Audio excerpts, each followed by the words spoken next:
ये है एक नार्को सबमरीन, समंदर की गहराइयों में फिरती हुई एक ऐसी खुफिया गाड़ी जो ड्रग्स को साउथ अमेरिका से यूएसए और बाज़ औक़ात यूरोप तक ले जाने के लिए इस्तेमाल होती है। पिछले 10 साल के अरसे में अथॉरिटीज ने इस तरह की 200 से ज़ायद सबमरीन्स पकड़ी हैं, मगर आज भी इस तरह की बहुत सी सबमरीन्स समंदर की गहराइयों में खुली घूम रही हैं, क्योंकि इनकी एडवांस टेक्नोलॉजी की वजह से इन्हें डिटेक्ट कर पाना इंतहाई मुश्किल काम है। क्या अथॉरिटीज इस तरह की स्मगलिंग को कभी रोक पाएंगी या नहीं? आखिर कैसे की वीडियोस में खुश आमदीद। ये है कोकेन, जिसके बारे में तकरीबन हर कोई जानता है। एक इंतहाई खतरनाक किस्म का नशा, एक ऐसी ड्रग जो पूरी दुनिया में स्मगल होती है, मगर इसे हाई प्रॉफिट मार्केट्स जैसा कि यूएसए और यूरोप में स्मगल करने के बहुत से तरीके मौजूद हैं। अथॉरिटीज हर साल सैकड़ों टन कोकेन को सीज करती है। इसके बावजूद कोकेन की एक बहुत बड़ी तादाद इनसे बचकर निकल जाती है। इसी बिल्ली चूहे के खेल की वजह से स्मगलर्स नए से नए तरीके इख्तियार करते हैं ताकि वो अपनी ड्रग्स को मंजिल तक पहुंचा सकें, स्मगल कर सकें। और इसी खेल के नतीजे में आगाज हुआ नार्को सबमरीन्स का, जिन्हें शुरू में शॉर्ट रूट्स के लिए बनाया जाता था और पानी के नीचे होने की वजह से इन सबमरीन्स की मदद से स्मगलिंग बहुत आसान हो रही थी। इसीलिए ये तरीका आहिस्ता आहिस्ता तरक्की करता गया और इन्हें बड़े रूट्स के लिए तैयार किया गया। ये है ऑस्कर मोरेनो रिकार्डो, जिसे कोलंबियन अथॉरिटीज ने सेमी सबमर्सिबल्स का लकब दिया है।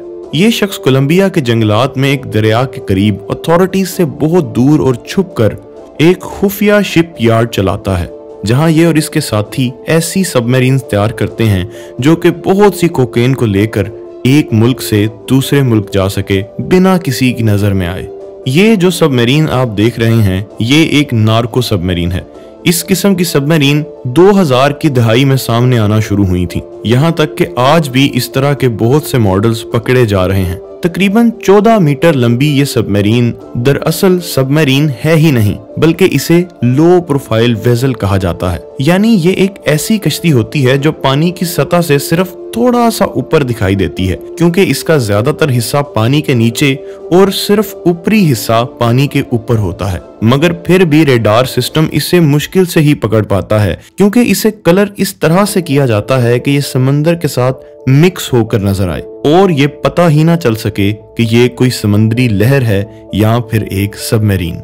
ऐसी सबसे पहली सबमरीन जो पकड़ी गई वो सेंट्रल अमेरिका की तरफ जा रही थी और इसमें 5 आदमी भी मौजूद थे जो कि तकरीबन 16 किलोमीटर पर आवर की स्पीड से चल रहे थे। इसे पकड़ने के बाद ये पता चला कि ये सबमरीन 3 पार्ट्स में बटी होती है, जिसमें से एंट्री की एक जगह, मिडल में क्रू एरिया और पीछे की तरफ डीजल इंजन मौजूद होता है। जब ये वेसल पकड़ी गई तो इसमें तकरीबन 7.7 टन ड्रग मौजूद थी और इस सबमरीन को एक मैरीन पेट्रोल एयरक्राफ्ट ने देखा था, जिसे देखते ही पायलट ने यह खबर फौरन अपने साथियों को भेजी और फिर उन्होंने 2 कश्तियों और एक हेलीकॉप्टर की मदद से इसे पकड़ लिया और 200 मिलियन से भी ज्यादा की ड्रग्स को जब्त कर लिया। इसके बाद 2021 में एक ऐसी नार्को सबमरीन पकड़ी गई जो तारीख की सबसे बड़ी और खतरनाक कोशिशों में से एक थी।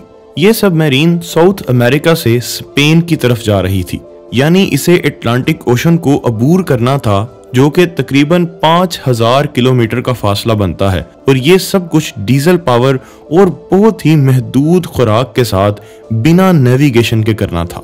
ये सबमरीन सेमी सबमर्सिबल वेसल थी। इस तरह की सबमरीन्स भी पूरी तरह पानी के नीचे नहीं जाती, बल्कि सिर्फ इतनी ही डूबती हैं कि सतह समंदर पर बमुश्किल नजर आ सकें। मगर ये सबमरीन बाकी की नार्को सबमरीन से बहुत बड़ी थी। इसकी लंबाई तकरीबन 30 मीटर यानी कि 100 फीट से भी ज्यादा थी। इतनी बड़ी नार्को सबमरीन्स देखकर रिसर्चर्स भी हैरान रह गए थे कि आखिर इसे बनाया कैसे गया होगा, क्योंकि ये किसी जदीद फैक्ट्री में नहीं बल्कि जंगल के बीच एक छुपे हुए गैर कानूनी शिप यार्ड में हाथ से बनाई गई थी। और इसे फाइबर ग्लास और बहुत से सस्ते मवाद से बनाया गया था ताकि इसे रेडार पकड़ ही ना सके, पानी में ज्यादा शोर भी पैदा ना हो और अगर पकड़ी जाए भी तो इसे आसानी से डुबोया जा सके ताकि तमाम एविडेंस को खत्म किया जा सके।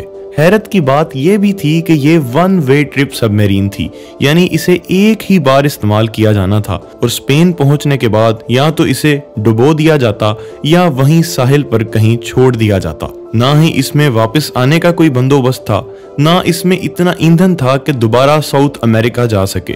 सिर्फ एक ही मिशन था कि कामयाबी से ड्रग्स को पहुंचाओ और कहीं पर गायब हो जाओ। इसके अलावा एक और सबमरीन पकड़ी गई थी जो कि ब्राजील से यूरोप की तरफ जा रही थी। इसे तकरीबन 6000 किलोमीटर का सफर तय करके कोकेन पहुंचानी थी। ये भी एक सेमी सेप थी और 6 के नाम से जानी जाती थी, जो कि तकरीबन 20 मीटर लंबी थी। इसमें 3 आदमी मौजूद थे, जिसमें एक फॉर्मर स्पेनिश बॉक्सर भी मौजूद था। ब्राजीलियन रेन फॉरेस्ट से यूरोप तक का यह सफर उन्हें बिना जीपीएस के एक कंपास की मदद से करना था और अगर सब कुछ ठीक रहता तो वो 2 हफ्ते में अपनी मंजिल तक पहुंच भी जाते। इसमें भी 3 कंपार्टमेंट मौजूद थे और इस सबमरीन का आधे से ज्यादा साइज सिर्फ फ्यूल के लिए था, जिसमें तकरीबन 20,000 लीटर फ्यूल मौजूद था, जो कि इस लंबे सफर के लिए काफी था और एक बहुत बड़े शिप से टकराते टकराते बचे भी।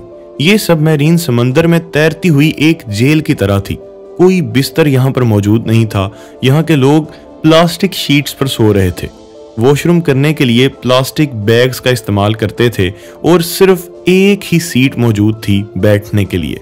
खाने के लिए सिर्फ एनर्जी बार्स, उबले हुए चावल मौजूद थे। लेकिन आखिरकार हैरत अंगेज तौर पर ये अटलांटिक क्रॉस कर गए, मगर किस्मत को कुछ और ही मंजूर था। 27 दिन के सफर के बाद अपनी मंजिल के इंतहाई करीब पहुंचकर इनका फ्यूल खत्म हो गया। अब ये समंदर के बीचों बीच बेयारो मददगार खड़े हुए थे, जिसके बाद कैप्टन ने स्पेन में अपने एक पुराने दोस्त को कॉल की ताकि वो दूसरी वेसल लेकर इन तक आए और ये कोकेन उसे डिलीवर कर दें, मगर ये मंसूबा भी कामयाब नहीं हो सका। बहुत से प्लान्स बनाने के बाद भी जब कुछ ना हो सका तो अब इनके पास सिर्फ एक ही रास्ता था, सबमरीन को पानी में डुबो देना, और इन्होंने ऐसा ही किया। जिसके बाद वो तीनों समंदर में कूद गए और अलग अलग सिमतों में अपनी जान बचाकर भाग गए।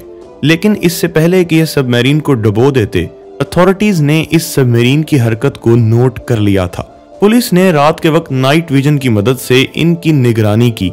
जैसे ही वो साहिल के करीब पहुंचे तो पुलिस ने इन्हें पकड़ लिया, मगर इनमें से एक आदमी फरार हो गया और 5 दिन तक एक वीरान और खाली मकान में छुपा रहा।